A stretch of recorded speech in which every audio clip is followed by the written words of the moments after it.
Another team that I think has been in that top five list on our rapid hot fire five is the Philadelphia 76ers. Caleb, we talked about them 8-2 in their last 10.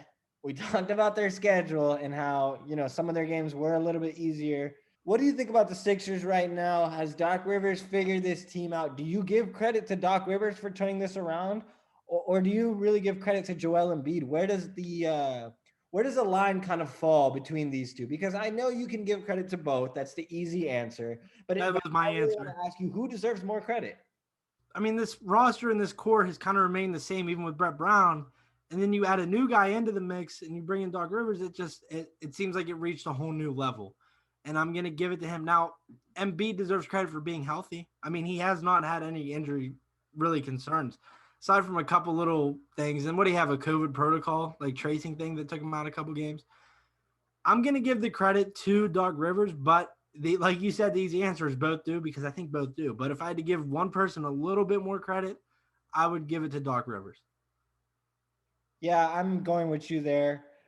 I have to give it to Doc. I was very hard on Doc this past offseason, and I was the one that was saying, I don't understand this move from Philadelphia. Hi- Firing a guy like Brett Brown, I get it. He wasn't a good coach. He had a lot of disappointments with them. But hiring a guy like Doc Rivers after what he just did in the playoffs was a little bit shocking. At the same time, though, this guy is a guy that's had 25 seasons in the NBA as a head coach. That doesn't just come from, just kind of getting by. That doesn't happen in the NBA. You can't just get by as a okay coach and coach 25 years in the NBA.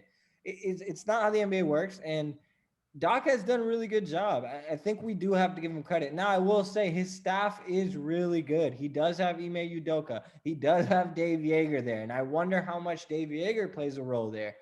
Um, I don't know. It's difficult to really not give that credit to Embiid because MP again. This is talking about a guy that you just had as your MVP favorite, and I had as probably one of my MVP favorites too. He's number two, if not number one for LeBron. So to me, it's difficult to kind of say that it's one guy. But if I did have to give it to someone, it would probably be Doc Rivers.